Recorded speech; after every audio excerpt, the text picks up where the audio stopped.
আজি মোৰ দাদাৰ বিয়া হৈ গ'ল। মোৰ বৌজনী দেখিবলৈ বহুত ধুনীয়া আছিল। মই তাইক থৈ আহিবলৈ তাইৰ লগত তাইৰ ৰুমলৈ গৈছিলোঁ। মোৰ লগত আন কেইজনীমান ছোৱালীও আছিল। কোনোবা মোৰ বান্ধৱী, কোনোবা আমাৰ আলহী আৰু কোনোবা চুবুৰীৰ ছোৱালী। বৌক সজাই থোৱা বিচনাখন বহিবলৈ দিয়া হৈছিল। আমি বিচনাখন বৰ ধুনীয়াকৈ সজাইছিলোঁ। গোটেই বিচনাখনত ফুলৰ পাহিবোৰ সিঁচৰিত হৈ আছিল। মোৰ এনে লাগিছিল যেন বৌৱে মোক কিবা এটা ক'বলৈ বিচাৰিছে। তেতিয়া মই বৰ আচৰিত হ'লোঁ, কাৰণ বৌ আৰু মোৰ কোনো পূৰ্বৰ চিনাকি নাছিল আৰু বান্ধৱীও নাছিলোঁ আমি। তাৰ পিছতো বৌৱে আচলতে কি ক'বলৈ বিচাৰিছিল? বৌৱেক বুঢ়েতো নন্দেকৰ লগত কথা পাতিবলৈও ভাল নাপায়, আৰু মোৰ বৌৱে তাইৰ বিয়াৰ প্ৰথম ৰাতিতে তাইৰ কিছুমান গোপন কথা ক'বলৈ বিচাৰিছিল। সেইবাবে মোৰ এতিয়া বহুত ভাল লাগিছিল। মই মোৰ লগৰ সকলো ছোৱালীবিলাকক এতিয়া কোঠাটোৰ পৰা বাহিৰলৈ পঠিয়াই দিলোঁ আৰু আহি বৌৰ ওচৰত বহিলোঁ। হাঁহি হাঁহি মোৰ বৌক সুধিলোঁ যে, বৌ কি কথা? তুমিনো কি কথা ক'বলৈ বিচাৰিছা? মোৰ বৌৱে এই কথাৰ শুনাৰ লগে লগে জোৰেৰে কান্দিবলৈ ধৰিলে। তাইৰ চকুৰ পৰা চকুলো বৈ আহিবলৈ ধৰিলে। বৌক কান্দি থকা দেখি মই বৰ অস্থিৰ হৈ পৰিছিলোঁ। মই বৌক ক'লোঁ, কিয় কান্দি আছা তুমি? তোমাৰ কি হৈছেনো? বৌৱে তেতিয়া কান্দি কান্দি ক'লে যে, মোক এৰি নাযাবা, মই অকলে এই কোঠাটোত মৰি যাম। বৌৰ এই কথাটো শুনি মই বৰ আচৰিত হৈ পৰিছিলোঁ। মই তেওঁক সান্তনা দি ক'লোঁ, বৌ তুমি কিয় কান্দি আছা? ভয় নকৰিবা, এনেকুৱা একোৱেই নহয়। দাদাই তোমাক বৰ মৰমেৰে যত্ন ল'ব, তেওঁ তোমাৰ কোনো ধৰণৰ ক্ষতি নকৰে।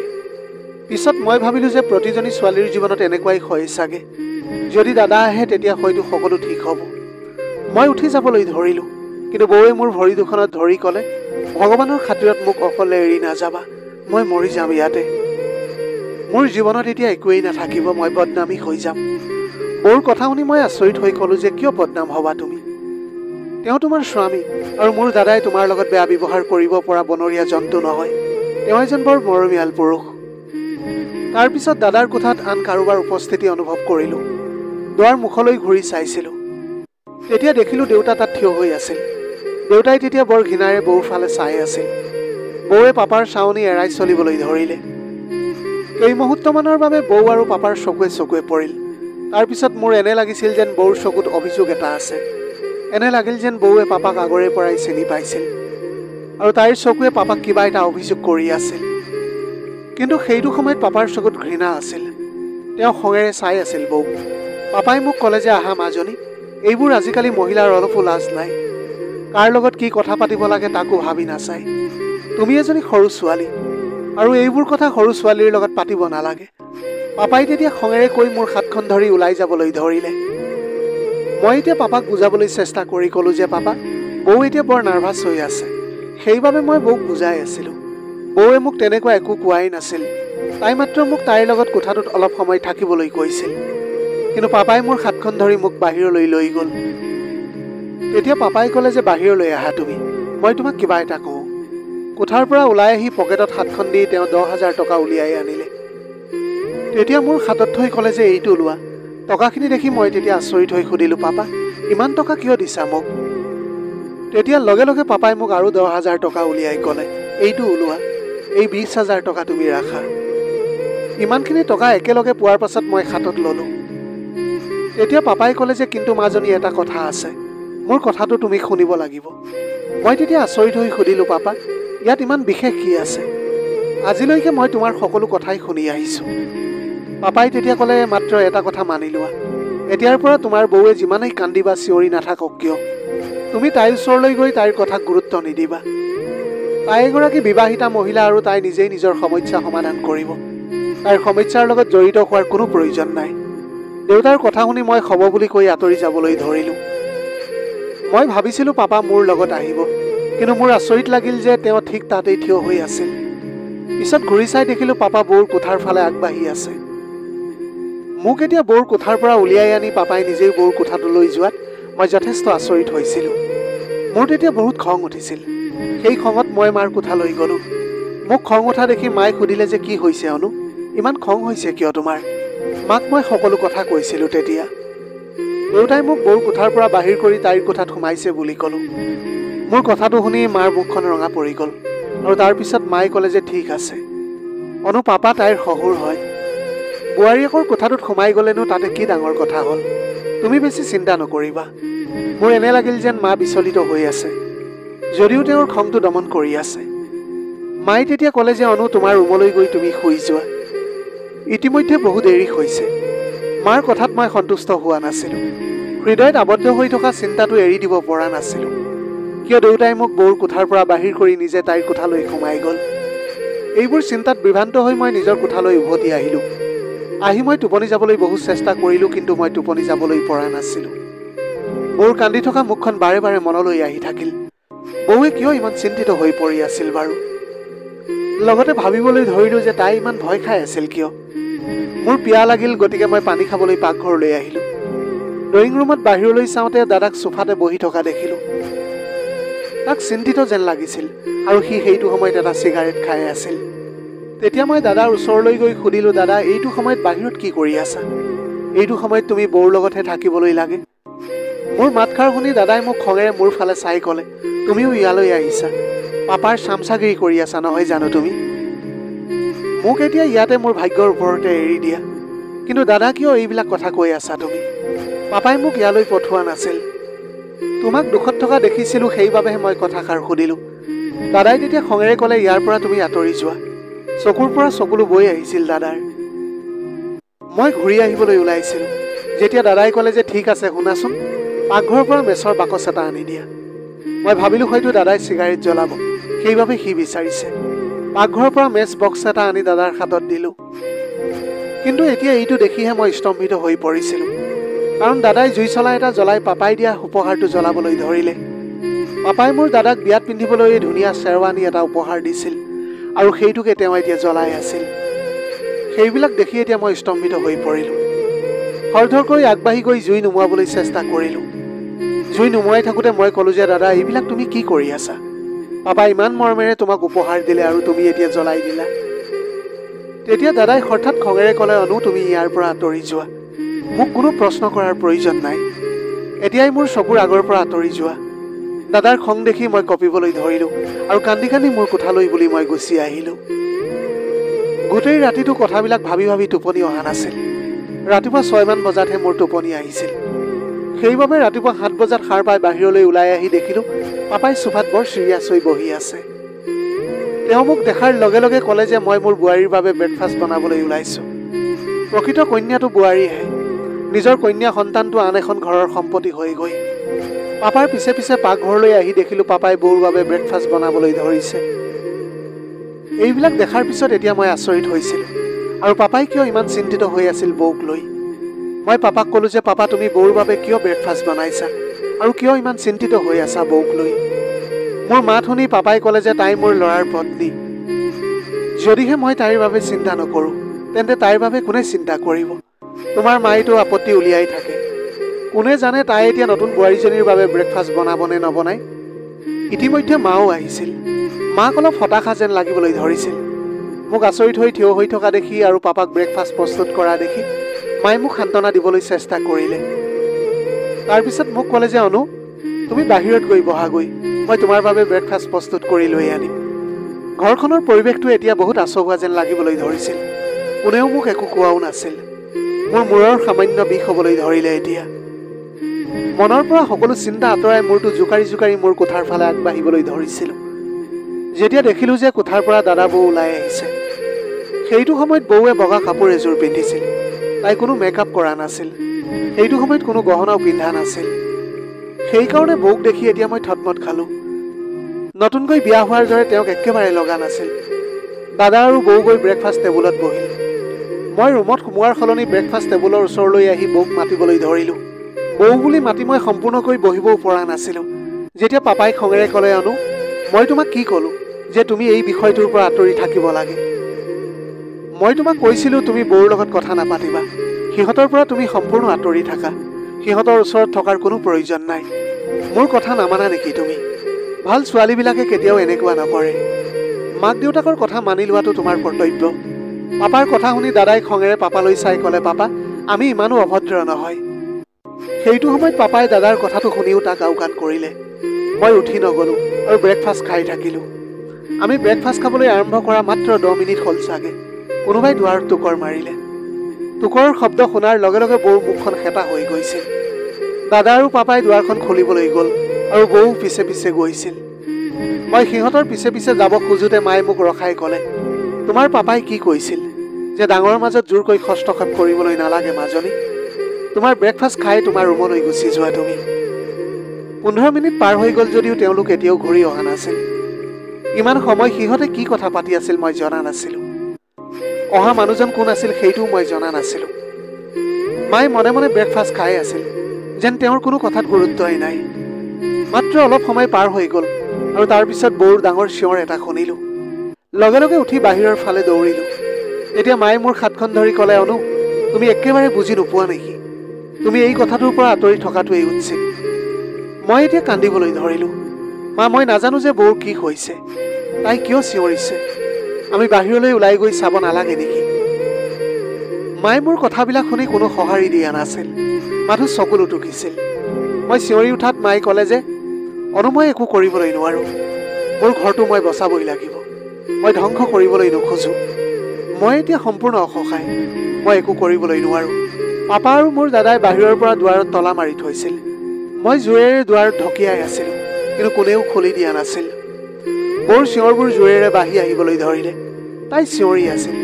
প্ৰায় 2-3 ঘণ্টাৰ পাছত দুৱাৰখন খোল খাইছিল আৰু তিনিওজনে সোমাই আহিল। বৌৱে এতিয়া তাইৰ কোঠালৈ যাবলৈ ধৰিলে। ময়ো বৌৰ পিছে পিছে তাইৰ ৰুমলৈ বুলি যাবলৈ ধৰিলোঁ। তেতিয়া পাপাই খঙেৰে মোক ক'লে যে এই নীলাজ মহিলাজনীৰ পিছে পিছে যোৱাৰ কোনো প্ৰয়োজন নাই।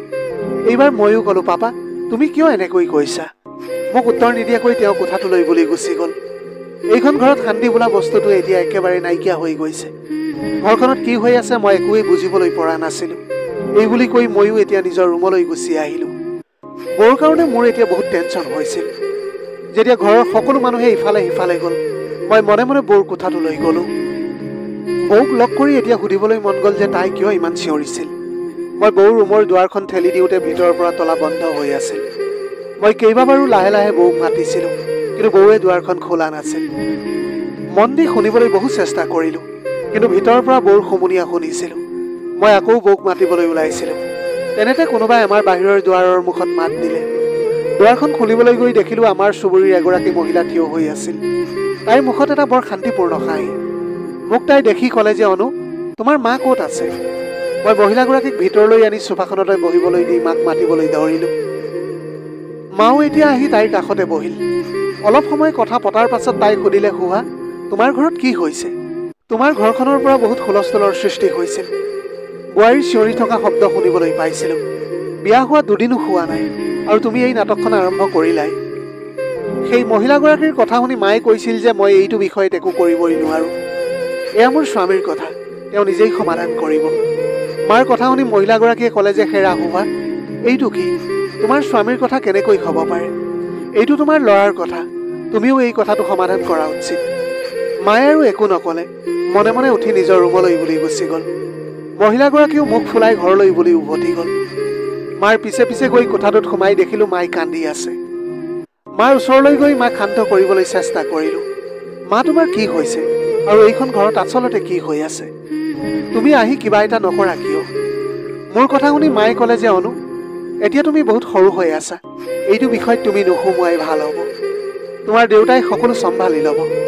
এনেকৈ কৈ মায়ে চাদৰেৰে মুখখন ঢাকি শুই পৰিল। কিছু সময় মাৰ লগত থাকিলোঁ। তাৰপিছত ওলাই আহি চোফাখনতে বহিলোঁ। মাত্ৰ 5 মিনিট হৈছিল যেতিয়া মোৰ বৌৱে তাইৰ কোঠাৰ পৰা ওলাই আহি মোক সুধিলে, মোক বগা কাগজ এখন আৰু কলম এটা দিয়া। মই তেতিয়া সুধিলোঁ, বৌ তুমি কাগজ আৰু কলমেৰে কি কৰিবা? মই যেতিয়া কথাষাৰ সুধিছিলোঁ তেতিয়া বৌৱে মোৰ ফালে মনে মনে চাই থাকিল। মই এতিয়া কলম আৰু কাগজ বৌক আনি দিলোঁহি। মই তাইক কাগজ কলম দি মোৰ কোঠাত সোমাই ভিতৰৰ পৰা দুৱাৰখন বন্ধ কৰি দিলোঁ। এতিয়া ময়ো মোৰ কোঠালৈ আহি জিৰণি লোৱাৰ উদ্দেশ্যৰে শুই পৰিলোঁ। ঘৰখনত কি চলি আছে মই একেবাৰে বুজিবলৈ পৰা নাছিলোঁ। সন্ধিয়া দাদা অফিচৰ পৰা আহি মুখখন নিৰাশ হৈ একো নোখোৱাকৈ নিজৰ ৰুমলৈ বুলি গুচি গ'ল। মাত্ৰ কেইটামান মুহূৰ্ত পাৰ হৈ গ'ল আৰু হঠাতে ঘৰটোত এটা ধুমুহা আহিবলৈ ধৰিল। দাদাৰ কোঠাত জোৰেৰে চিঞৰ বাখৰ শব্দ হ'ল। যদিও এইবাৰ মাতষাৰ বৌৰ নাছিল, দাদাৰহে আছিল। দৌৰি দাদাৰ ৰুমলৈ গৈ দেখিলোঁ দাদাই জোৰেৰে চিঞৰি কান্দি আছে। মা আৰু পাপাও দাদাৰ ৰুমলৈ গৈ আছিল। দাদাই চিঞৰি চিঞৰি কৈ আছিল, পাপা নম্ৰতাক বচাওক, তাইৰ মৃত্যু হ'ব, প্লিজ পাপা নম্ৰতাক বচাওক। বৌৰ ফালে আঙুলিয়াই তেতিয়া দাদাই কৈ আছিল। মই দৌৰি আহিলোঁ বৌৰ ওচৰলৈ।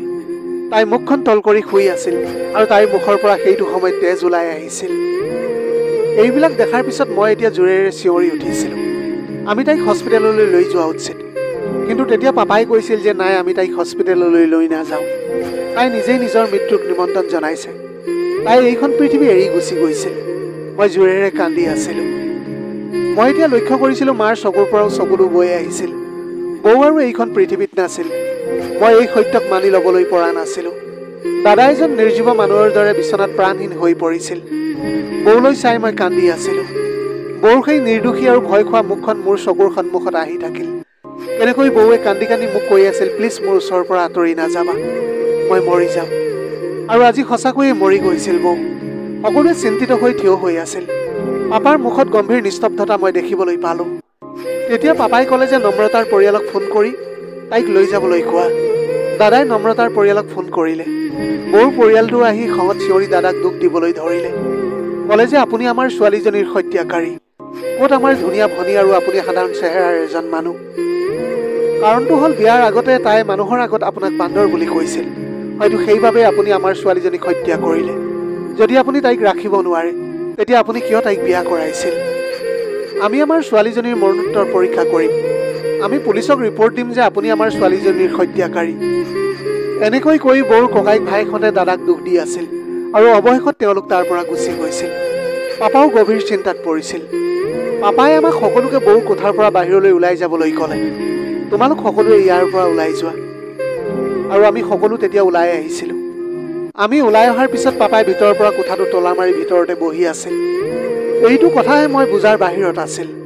পাপা কিয় কোঠাটোৰ ভিতৰত বহি আছিল? বৌৰ মাক দেউতাকে বৌৰ মৃতদেহটো লৈ গৈছিল, যদিও পাপা কোঠাটোৰ ভিতৰতে আবদ্ধ হৈ বহি আছিল। বাহিৰলৈ ওলাই নাহি কাকো সোমাবলৈ দিয়া নাছিল। এনেকৈ কিছু সময়ৰ পাছত পুলিচ আমাৰ ঘৰলৈ আহিছিল। কিছু সময় সোধা পোছা কৰি পুলিচে মোৰ দাদাক মুকলি কৰি দিলে। আমাৰ ঘৰলৈ যেতিয়া পুলিচৰ দলটো আহিছিল, পাপাই ঘৰৰ ভিতৰত আমাক কাকোৱে সোমাবলৈ দিয়া নাছিল, কিন্তু পুলিচসকলক সোমাবলৈ দিলে। পাপাই পুলিচসকলক কি কৈছিল সেইটোহে মই জনা নাছিলোঁ। কোঠাটোত আত্মগোপন কৰি পুলিচক সকলো দেখুৱাই আছিল। গোটেই কোঠাটো তালাচী কৰি অৱশেষত আৰক্ষীবিলাক গুচি গ'ল। মা আৰু দাদাৰ অৱস্থাটো কান্দি কান্দি একেবাৰে বেয়া হৈ আছিল। পাপাও নিমাত হৈ পৰিল। অৱশেষত আৰু সহ্য কৰিবই নোৱাৰি মই খঙতে ক'লোঁ, তোমালোকে মোক কিবা এটা নোকোৱা কিয়? আচলতে ঘৰখনত কি চলি আছে মই একোৱেই গম পোৱা নাই। এতিয়া মই ইমান সৰু নহয় যে ঘৰৰ কথাবিলাক মই বুজি নাপাওঁ। ময়ো বিয়াৰ বয়সৰ।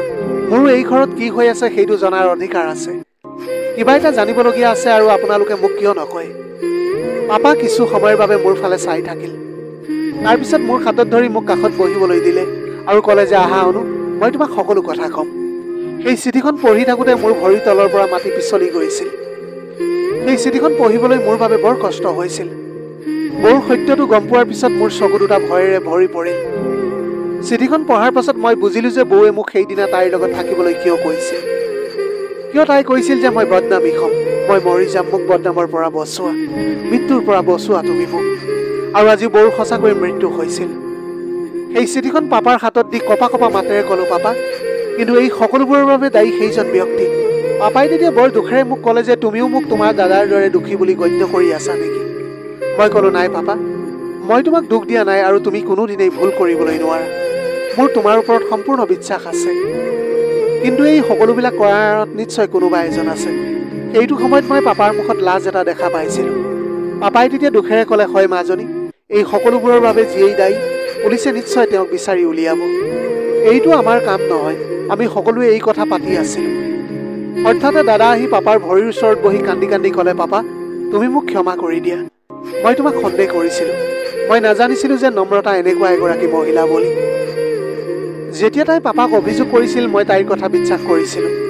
নম্ৰতাই মোক কান্দি কান্দি কৈছিল যে তোমাৰ দেউতাই মোক ভয় দেখুৱাই, মোক ঠেলি দিয়ে আৰু মোৰ লগত অবৈধ সম্পৰ্ক স্থাপন কৰিবলৈ বিচাৰে।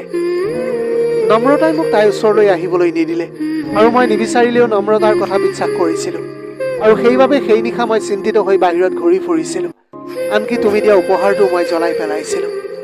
মই তেতিয়া মানসিকভাৱে ভাগি পৰিছিলোঁ। কিন্তু মৃত্যুৰ সময়ত নম্ৰতাই মোক সঁচা কথা কৈছিল, তোমাৰ দেউতা সম্পূৰ্ণ নিৰ্দোষী। মই তোমাৰ দেউতাক চিনিয়েই নাপাওঁ। কিন্তু মোৰ এজন বন্ধুৰ লগত সম্পৰ্ক আছিল। তেওঁ মোৰ লগত একেখন কলেজতে পঢ়িছিল। আমি দুয়ো প্ৰেমত পৰিছিলোঁ। আমি দুয়ো স্বামী স্ত্ৰীৰ সম্পৰ্ক স্থাপন কৰিছিলোঁ। আমি বিয়া হোৱা নাছিলোঁ যদিও সোনকালে বিয়া হ'বলৈ ওলাইছিলোঁ। কিন্তু তেতিয়ালৈকে তুমি মোক বিয়া কৰালা। নম্ৰতাই কৈছিল যে তাইৰ বন্ধুৱে তাইক ব্লেকমেইলিং কৰিবলৈ আৰম্ভ কৰিছে। তেওঁ কৈছিল যে যদি এতিয়া তুমি তোমাৰ স্বামীৰ লগত কিবা সম্পৰ্ক কৰা তেন্তে মই তোমাক মাৰি পেলাম। তোমাৰ কিছুমান ফটো মোৰ হাতত আছে, সেইবিলাক মই ভাইৰেল কৰি তোমাক বদনাম কৰি দিম। কিন্তু সেইদিনা যেতিয়া তেওঁ সেই সকলোবোৰ ফটো দুৱাৰ মুখত পেলাই দিছিল, গতিকে মই নিশ্চিত হৈছিল যে নম্ৰতাই মিছা কথা কৈছে। মই ইমানেই লাজ পাইছিলোঁ যে দেউতাক মই সন্দেহ কৰিছিলোঁ। তেনেকৈয়ে খঙত মই নম্ৰতাৰ ওপৰত হাত দাঙিছিলোঁ। পাপা, আপুনি পুলিচক সকলো কথা সঁচাকৈ কৈ ডাঙৰ কাম কৰিলে আৰু লগতে নম্ৰতাই লিখা চিঠিখনো দেখুৱাই দিলে। এতিয়া নম্ৰতাই যে আত্মহত্যা কৰিলে তাত কোনো সন্দেহৰ অৱকাশ নাই আৰু নম্ৰতাৰ আত্মহত্যাৰ দোষী তাইৰ প্ৰেমিকজনহে। দাদালৈ চাই থাকোঁতে হঠাৎ পাপাক সুধিলোঁ, কিন্তু পাপা, সেইদিনা মোক বৌৰ কোঠাৰ পৰা উলিয়াই আনি নিজেই বৌৰ কোঠাটোলৈ কিয় তুমি গৈছিলা? পাপাই তেতিয়া ক'লে যে সেইদিনা মই শুনিছিলোঁ নম্ৰতাই কাৰোবাৰ লগত ফোনত কথা পাতিছে। তাইৰ সকলো ফটো তাইক ঘূৰাই দিবলৈ কৈছিল। তাই নতুন জীৱনৰ আৰম্ভ কৰিবলৈ বিচাৰিছিল। তাই কান্দি কান্দি কাৰোবাৰ লগত সেইটো সময়ত কথা পাতি আছিল। মই তোমাক কোঠাৰ পৰা উলিয়াই আনিছিলোঁ যাতে তুমি এই বিষয়ত জড়িত হ'ব পাৰা। তাইৰ পৰা সম্পূৰ্ণৰূপে আঁতৰি থকাটো মই বিচাৰিছিলোঁ। মই নিজেই তাইৰ লগত কি হৈছিল সেই সমস্যাৰ বিষয়ে জানিবলৈ বিচাৰিছিলোঁ। মই তাইক বহুত মৰমেৰে সুধিবলৈ চেষ্টা কৰিলোঁ, কিন্তু তাই মোক একো কোৱা নাছিল। বৰঞ্চ তাই মোৰ ওপৰত খং কৰিবলৈ ধৰিলে। আপোনাৰ নতুন বোৱাৰীৰ কোঠাত এনেকৈ আহিবলৈ লাজ নাই নেকি? মই তাইক পতিয়ন নিয়াবলৈ চেষ্টা কৰিছিলোঁ যে তাই মোক নিজৰ দেউতাকৰ দৰে ব্যৱহাৰ কৰিব পাৰে আৰু তাইৰ হৃদয়ৰ সকলো কথা মোৰ লগত শ্বেয়াৰ কৰিবলৈ পাৰে, কিন্তু তাই মোক একোৱেই নক'লে। মই তাইক আত্মবিশ্বাসত ল'বলৈ বিচাৰিছিলোঁ, গতিকে তাইক সন্তুষ্ট কৰিবলৈ বহু চেষ্টা কৰি আছিলোঁ। আনকি আজি ৰাতিপুৱা তাইৰ বাবে মই ব্ৰেকফাষ্টো বনালোঁ আৰু তাই যাতে মোক বিশ্বাস কৰে মই তাইক মোৰ নিজৰ ছোৱালীৰ দৰে ব্যৱহাৰ কৰিবলৈ বিচাৰোঁ। দাদাই তেতিয়া হাতযোৰ কৰি আকৌ এবাৰ দেউতাৰ ওচৰত ক্ষমা খুজিলে। দেউতা, মোক তুমি ক্ষমা কৰি দিয়া, কিন্তু যিটো হ'ল সেয়া ভালৰ বাবে। নম্ৰতা আমাৰ জীৱনলৈ এটা বেয়া সপোনৰ দৰে আহিছিল, যিয়ে আমাক এতিয়া সকলোকে বিপদমুক্ত কৰি গুচি গ'ল। মই আচৰিত হৈ দাদাৰ ফালে চালোঁ। তাৰ মুখত কোনো অনুশোচনা নাছিল, নাই কোনো দুখ, নাই কোনো আক্ষেপ। এইটো সঁচা যে স্বামীৰ প্ৰতি বিশ্বাসী নোহোৱা নাৰীক পুৰুষে কেতিয়াও সন্মান নকৰে, লাগিলে তাই যিমানেই ধুনীয়া নহওক বা ধনী বাপেকৰ জীয়েকেই নহওক কিয়। প্ৰিয় দৰ্শক, এয়াই আছিল আজিৰ কাহিনীৰ ভাগ। আজিৰ ভিডিঅ'টি কেনেকুৱা লাগিলে জনাব। যদি ভাল লাগিল তেনেহ'লে লগৰ বন্ধু বান্ধৱীসকলৰ মাজত শ্বেয়াৰ কৰিবলৈ নাপাহৰিব। আপোনালোকৰ গোটেই জীৱনটো হাঁহিৰে উপচি পৰক। পাৰিলে দুখীয়াজনক অলপ সহায় কৰিবলৈ চেষ্টা কৰিব। আপোনাৰ অকণমান সঁহাৰিয়ে যদি কোনোবা এজন দুখীয়াৰ জীৱনটো সলনি কৰিবলৈ পাৰে, তাতকৈ পুণ্যৰ কাম আৰু এইখন পৃথিৱীত একোৱেই হ'ব নোৱাৰে। Have a nice day.